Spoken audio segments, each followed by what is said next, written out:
السلام علیکم، میرا نام حسنین رضا ہے اور اس وقت میں رند اسٹوڈیو میں موجود ہوں۔ آج ہم جس ٹاپک پہ گفتگو کریں گے وہ ہے نوجوان نسل اور اس کو درپیش مسائل، اور اس کے لیے ہمارے ساتھ گفتگو کرنے کے لیے حاضر ہیں ذکریہ کالج اینڈ اسکولز کے پرنسپل سر عاطف چودھری صاحب۔ سر کیسے ہیں آپ؟ الحمدللہ ٹھیک۔ سر، مختلف سوالات اس کے متعلق پیدا ہوتے ہیں۔ اس سے متعلق جو پہلا سوال جو ہے وہ ہے کہ نوجوان نسل کسی بھی ملک کی سالمیت میں کیسے کردار ادا کر سکتی ہے؟ حسنین، سب سے پہلے تو آپ کا شکریہ کہ آپ نے ایک معاشرے کے سب سے اہم ٹاپک کے اوپر گفتگو کرنے کے لیے مجھے اپنے اسٹوڈیو کے اندر مدعو کیا۔ میں آپ کا شکریہ ادا کرتا ہوں۔ نوجوان نسل جو ہے وہ کسی بھی ملک کی سالمیت کے اندر ایک بہت زیادہ اہم رول ادا کرتی ہے۔ اگر ہم اس کو ایسے بولیں کہ یہ جیسے جسم کے اندر ریڑھ کی ہڈی ہے، ایسے ہم نوجوان نسل کو یہ بولیں کہ کسی بھی ملک کی سالمیت کے اندر یہ ریڑھ کی ہڈی کا کام کرتے ہیں تو یہ بے جانا ہوگا۔ پاکستان کی 64% جو آبادی ہے وہ نوجوان نسل پر مشتمل ہے۔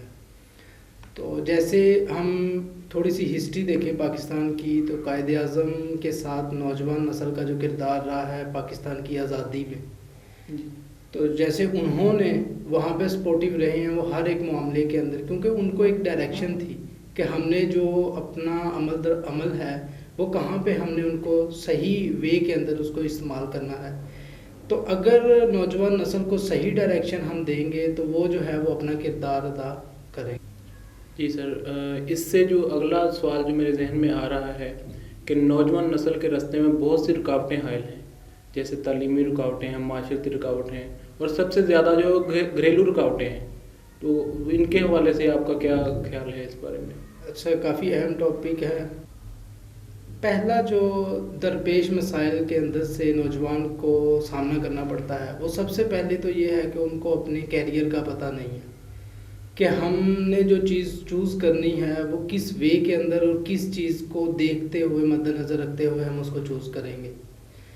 اگر ہم تھوڑا سا اس میں یہ دیکھیں کہ پیرنٹس بھی تھوڑی سی کوتاہی کر جاتے ہیں اس معاملے کے اندر کہ ان کو کورس ڈیسائیڈ کرنے سے پہلے بچے کو یہ پوچھ لینا چاہیے کہ آپ کا اس کے اندر انٹرسٹ بھی ہے کہ نہیں ہے۔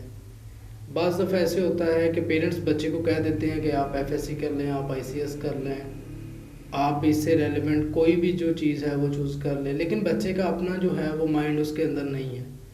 تو جب وہ بچے کا اپنا مائنڈ اس کے اندر نہیں ہے تو بچہ ساری زندگی جو ہے وہ اس چیز کو کوستا رہے گا کہ یہ میرا اس کے اندر انٹرسٹ نہیں تھا، میں نے صرف اور صرف یہ اپنے گھر والوں کے کہنے کی وجہ سے یہ چیز چوز کی تھی۔ تو یہ سب سے پہلا جو مسئلہ تھا اس کے اندر سے میں نے آپ کو بتا دیا کہ کیریئر کاؤنسلنگ جو ہے یہ پیرنٹس کے حوالے سے بھی اور اسٹوڈنٹ کے حوالے سے بھی اس چیز کا بہت زیادہ فقدان ہے ہمارے اس معاشرے کے اندر، تو اسی وجہ سے جو ہیں وہ آگے جو مسائل ہیں وہ جنم لیتے ہیں۔ جی سر، اچھا، اس سے ریلیٹڈ ایک اور سوال ہے کہ نوجوان نسل آج کل چلتے چلتے راستے سے ڈسٹریکٹ ہو جاتی ہے، یا وہ اپنا راستہ جو ہے وہ تبدیل کر لیتی ہے، یا کچھ ایسی چیزیں آ جاتی ہیں کہ جن سے اس کا راستہ جو ہے چلتے چلتے خراب ہو جاتا ہے، تو اس حوالے سے آپ کیا کہیں گے؟ دیکھیں، پچھلے کویسچن کے اندر بھی میں نے آپ سے یہ عرض کیا کہ کیریئر کاؤنسلنگ جو ہے یہ بڑا مائننگ رکھتی ہے اس چیز سے ریلیونٹ۔ ہمارا جو ایجوکیشن سسٹم ہے، ہمارا ایجوکیشن سسٹم اتنا سپورٹیو نہیں ہے اسٹوڈنٹس کے لیے، وہ اس وجہ سے کیونکہ ہمارے ہاں رٹا سسٹم چل رہا ہے۔ جو بھی بچہ آتا ہے، جو بھی اسٹوڈنٹ آتا ہے اس کو بول دیا جاتا ہے کہ آپ رٹا لگائیں، ابھی امتحانات کی تیاری کریں، آپ کے امتحان ہو رہے ہیں، آپ یہ کریں، آپ وہ کریں۔ تو اس چیز کے اوپر بچہ جو ہے وہ اپنے کانسیپٹ نہیں کلیئر کر پاتا۔ ایک چیز آئی اس کے سامنے، اس نے اس کو دیکھا، دیکھنے کے بعد اس نے ایز اٹ از اس کو پیش کر دیا۔ جب وہ ایز اٹ از اس کو پیش کرے گا تو کل کو جب وہ اپنی جاب کے لیے جائے گا تو اس کو پتہ نہیں ہے میں پیچھے پڑھ کے کیا آیا ہوں۔ تو اس چیز کو دیکھتے ہوئے اگر ہم اس چیز کو ختم کرنا چاہتے ہیں تو ہمیں جو ہے وہ سٹیپ بائی سٹیپ گورنمنٹ کو بھی چاہیے کہ وہ سیمینارز جو ہیں ایجوکیشن کی آگاہی کے سلسلے میں وہ سیمینارز رکھیں اور بچوں کو وہ والی چیزیں اور وہ والی اپرچونٹیز جو ہیں وہ ان کو فراہم کریں جو اسٹڈی کے فوراً بعد ان کو چاہیے۔ اسٹڈی کے فوراً بعد جو ہے وہ جاب کی تلاش کے اندر شروع ہو جاتے ہیں کہ جاب چاہیے، جاب چاہیے، لیکن جب آپ ان کو اویئرنیس دیں گے، انٹرپرینورشپ جو ہے آپ اس کو فروغ دیں گے تو ظاہری بات ہے جو بچہ ہے جس کو جو مسائل پیچھے آ رہے ہیں اس کا حل کہیں نہ کہیں سے نکلے گا. جی سر، اس سے آخری سوال جو میرے ذہن میں آ رہا ہے کہ آج کل کی نوجوان نسل اسلام سے یا دین سے بہت دور جا رہی ہے، تو کیا کوئی ایسا جدید پلیٹ فارم ہے جو کہ دوبارہ اس کو اس اسلام کی طرف لا سکے اور اسے جدید جو ہے وہ طریقے سے، کیونکہ آپ اسے کہہ لیں کہ جو ہمارا معاشرہ چلتا آ رہا ہے پیچھے اسلام کے، جیسے کہ داڑھی والے ہیں یا ٹوپی والے، دیکھ کے دور سے لوگ بھاگ جاتے ہیں کہ سر ہم نہیں. تو کیا ایسا کوئی جدید پلیٹ فارم ہے کہ اسلام کی طرف نوجوان نسل کو راغب کیا جا سکے؟ اچھا، آپ نے مثال دی ہے ابھی داڑھی کی، تو اگر اسی کو میں لے کے بیس بنا کے آگے اس کا جواب دوں تو دیکھیں جی، ہمارے معاشرے کے اندر جو ہے نا وہ ایک کنسیپٹ یہ بن چکا ہے کہ داڑھی جو ہے وہ رکھنا جو ہے وہ سنت ہے. بالکل ٹھیک ہے، داڑھی رکھنا سنت ہے. میرے آقا کریم صلی اللہ علیہ وسلم نے یہ بھی بتایا ہے کہ اگر آپ جھوٹ بولیں گے تو بری بات ہے. اس کا مطلب ہے کہ جھوٹ نہ بولنا وہ بھی آقا کی سنت ہے.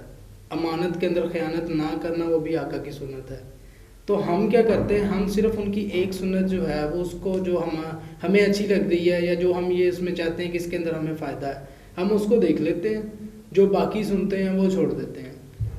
تو اسی میں اگر ہم دیکھیں جو آپ نے پلیٹ فارم کا ذکر کیا ہے، تو رند ریسرچ سینٹر جو ہے وہ اسی مقصد کے لیے بنایا گیا ہے کہ یہ بالکل فرقہ واریت سے پاک ہے، پولیٹیکل ایشوز سے بالکل بالاتر ہے. اس کے اندر کسی قسم کی کوئی پولیٹیکل پارٹی انوالو نہیں ہے. تو جو نوجوان نسل اپنا پیغام پہنچانا چاہتے ہیں دوسروں تک تو وہ آئیں، ہمیں شامل کریں رند ریسرچ سینٹر میں اور ہمارا حصہ بنیں. جی سر، بہت شکریہ سر، بہت اچھا لگا آپ کے ساتھ بات کر کے، اور کافی زیادہ نالجیبل باتیں تھیں آپ کی. جی بہت شکریہ جی آپ لوگوں کا دیکھنے کا، اور ریکویسٹ ہے کہ اگر ویڈیو اچھی لگی ہے تو اسے لائک اور سبسکرائب کریں، چینل کو سبسکرائب کریں اور نیچے لگے بیل کے آئیکن کو دبائیں. بہت شکریہ.